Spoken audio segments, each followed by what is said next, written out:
Hello and welcome to the last tutorial of 2020. In this one I'm going to show you how to make a Grinch cupcake topper. So to begin with, I've taken a ball of light green modelling paste which I've added some garden green by Magic Colours to make it a little bit darker, rolled it into an egg and then added a groove about a third of the way down from the top. I'm now using a modelling tool just to really increase the depth of that groove and make it more obvious because he's got quite a sharp eyebrow. Or a hooded brow, that sounds better. Right, so now I'm going around with my fingers and really enhancing the snout part of his face. And then I'm using my fingers to create just a tiny, like a bridge of the nose, just above that. I'm now smoothing off around that to make it all nice and rounded. And then I've taken a ball of garden green modelling paste, a really small ball, so my fingers are huge. And I'm just pushing a ball tool into it to create the nostrils and then popping that on at the bottom of the bridge. Here I'm just showing you the profile of the face so you can see how pronounced the eyebrows are. And now I'm shaping them so they are closer to the nose in the middle and they go upwards towards the temple, so he looks like he's got a furrowed angry brow. So I'm pushing up with one finger and then down with the other one to change the shape and make it more kind of a curved shape going down in the middle. Then using the Dresden tool to really enhance that, because although fingers are probably the best modelling tool, you just can't get kind of into the nitty gritty bits inside. I'm now pushing the paste in around his eyes to kind of enhance the bridge between his eyes, so his nose is kind of a little bit more pronounced. And then pushing it up underneath the eyebrow to really enhance that overhang of the brow and round off the corner, because his brow kind of does come down a little bit at the sides. I'm now using my fingers to change the shape of the side of the face because it's slightly narrower where the eyes are. Then I'm using the Dresden tool to mark in the kind of, I guess the folds of his skin. These actually disappear later on when I add the fur texture, so if I did them again, I would add them a little bit deeper so that they stayed when I added the fur. So I'm just kind of shaping kind of a C shape above the eyebrows and then using my fingers just to smooth off the upper edge. Also, I just have to mention the fact that I just went shape. So I'm a bit tired today because we're on the run up to Christmas and I'm doing like 3 million things. So now going back into the tutorial, I'm using the Dresden tool just to try and smooth the join there, because a line has been created above the bridge of the nose where the eyebrow has joined it. So I'm just using the Dresden tool to kind of smooth and shape that out a bit and then push the eye socket area a little bit inwards because his eyes are quite close together. Next, I'm drawing in the mouth with the silicone tip tool. I get asked about this tool an awful lot. It's a Serart tool with a name K2220. So if you Google that, you should be able to find it. It's not the easiest to find in the UK, but it is a great tool and well worth it. So I've drawn the line, then I've gone over it a couple of times to make it deeper and more obvious. Because the Grinch is in a bad mood, he's sticking his bottom lip out, so I'm just using the wide end of the Dresden tool to push the paste up a little bit towards the line of the mouth and create that little kind of pouchy bottom lip he's got. Now that I've got the features in place, I think the muzzle is a little bit too wide, so I'm just going over with my fingers just to narrow that and push the paste outwards a little bit. Then I'm going in with the Dresden tool and marking in his eyes, so I'm doing the flat edge of the tool at the top and the curved edge at the bottom, pushing the tool in and then rocking from side to side to widen, and then turning the tool around so the curved side is at the top and pushing the eye socket up and underneath the eyebrow ridge. Whilst I work, I've got a reference image open in front of me, so I've kind of noticed that the chin area was a little bit rounded, so I've just kind of pointed that off a little bit. And now I'm working on the top of his head where he's got kind of 6 or 7 or so little kind of pieces of hair. So I'm pulling up and pinching the top of his head into a fine point, cutting in half to create 2 pieces of hair, and then rolling them between my fingers to get rid of the square edge. Then I'm going to roll some more tiny pieces of paste, fold into kind of a V shape, and then attach to the back of the head so it all looks like it's attached to his head rather than them being able to see the seams.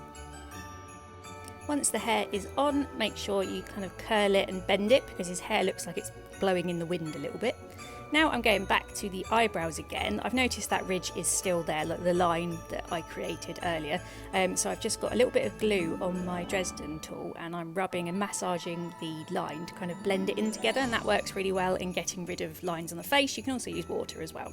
So now I'm shaping 2 balls of white modelling paste and fitting them inside the eye sockets that I created. Use my fingers to push them in and then gently flatten them against the rest of the face. If you need to, you can push the eyebrow ridge up so you can get a little bit more access and then push it back down when you are done. I'm also going in again and kind of reshaping the eyebrows just to make sure he really does look like he's got a massive frown on his face here. Now I'm adding the holes for the pupils, so I'm just using a ball tool to add a hole at the upper side of his eyes. Then I realised that the character kind of has creases at the corner of his mouth a little bit, like where his skin's sagging, so I've pushed the ball tool into the end of the smile. Then I'm using the Dresden tool on the outer side of that to really accentuate the kind of shape that's been left there. So I'm pushing the paste underneath those marks downwards so that there's a little ridge of paste. Then again, I noticed that the eyebrows in the centre have more of a kind of crease in the centre line, so I've just pushed that in.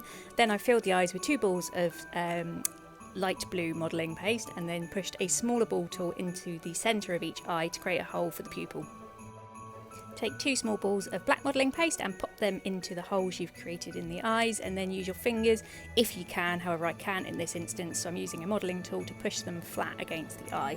Now I'm taking 2 really small balls of black modelling paste, rolling them into very long tapered cones, and then I'm going to glue them around the top, outer side and kind of the outer bottom of each of the eyes using the glue brush to position it. I've basically wiped some of the glue off the brush so it's just slightly tacky rather than being wet, and then using that to fit and shape the paste.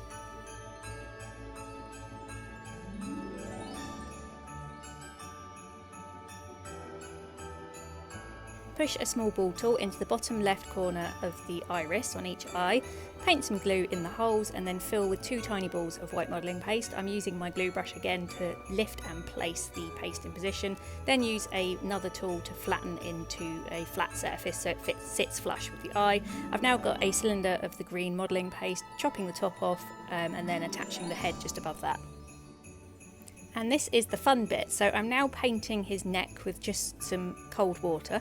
And then I'm going to take my Dresden tool and use that to texture, so draw some hairlines into the paste, vary the depth, the length and the positioning of the lines so it's kind of all random, then go over with the scriber needle, that's the PME scriber needle I'm using, and do exactly the same again, so vary the depth, the length, the width, whatever, just vary it so it all just looks like a really messy fur texture. And you want to pull the paste away from the like the bulk of the paste as well, so it looks like little pieces of fur are escaping, as it were.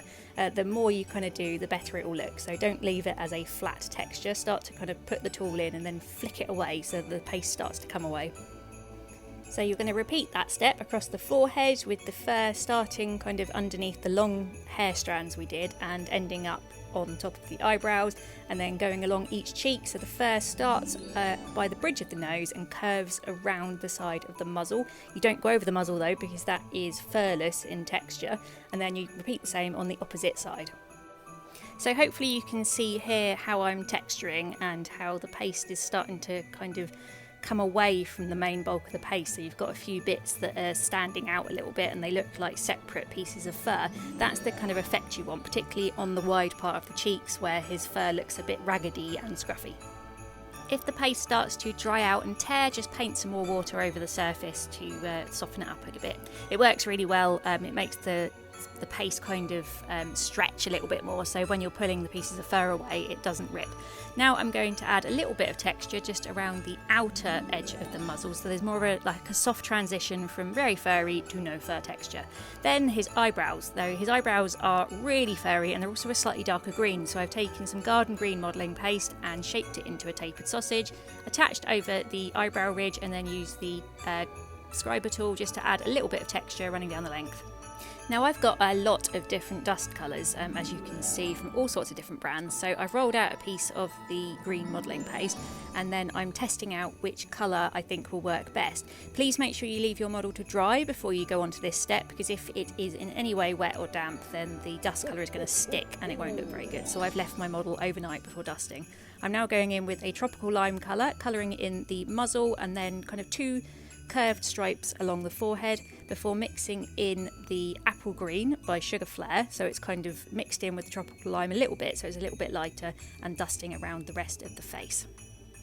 I'm also using a very dense paintbrush to do this, so it's not a pointed brush, it's more like an eyeshadow brush. It's by an American company called Innovative Sugarworks, and I think I purchased it from Vanilla Valley, so if you can't get hold of that, just use a really dense makeup brush, it will do the same job. When you load the brush with colour, make sure you wipe some of it off on a bit of kitchen towel, otherwise you'll put too much onto the model and you won't get a nice soft kind of finish to it. It might be clumped too hard in one place. So every time I kind of get more onto the brush, I wipe it round on the paper just to get rid of the excess. Now I've changed the colour, so this is Emerald Green by Sugarcraft, and I'm using that with the other two colours, so I kind of mixed it in with the other two pieces on the paper, and then I'm wiping that over the brows and then around the outer side of the face, and to give him a little bit more shading on his neck. I'm also going to use it on his nose because I think that has now lost how dark a colour it was because of the darker dusting. Then I'm taking an actual makeup brush, so I'd imagine this is a lipstick brush, I don't know, it's just a kind of long and narrow brush, and I'm using that to dust the emerald green underneath the eye area so it's more shaded. I've now got a very pale kind of concrete grey colour, and I'm mixing that with a little bit of Paint Mate. You can use vodka or Rejuvenator Spirit as well to do this, to create a light paint, and then I'm going to paint that across the whites of his eyes to make it look like they are in shadow when they're not, because they are a little bit too bright at the moment.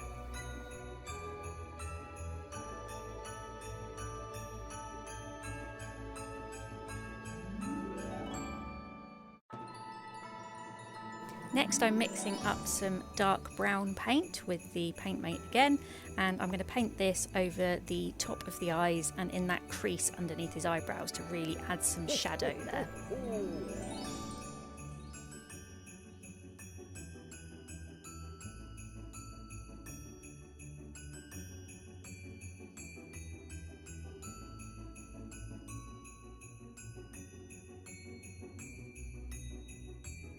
Now it's time to colour his lip, which is a dirty pink colour.